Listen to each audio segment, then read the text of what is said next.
Sa una, tuyok pa among dalan mag-agimi sa suba ni pa padulong sa mabuhay. Karon direct na among dalan tungod sa na may tulay nga padulong direct sa mabuhay. Kay layo man to sa una. Sa una ang pamasahe namo 300, karon 200 na lang. Kay nindot naman ang karsada padulong mabuhay, kay nanay gibutang og tulay motong nipalit og motor para na ako'y service mag-eskwela akong anak, magamit nako. Nakatabang sa mo ang dalan sir tungod kay nindot na siya dili na rough road.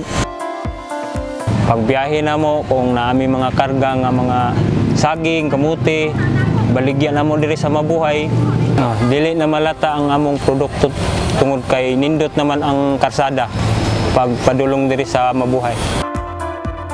Nagpasalamat mi sa gobyerno nga gibuhatan mig tulay dinhi sa Punawan padulong diri sa Sioton kay di nami maglisod padulong sa mabuhay.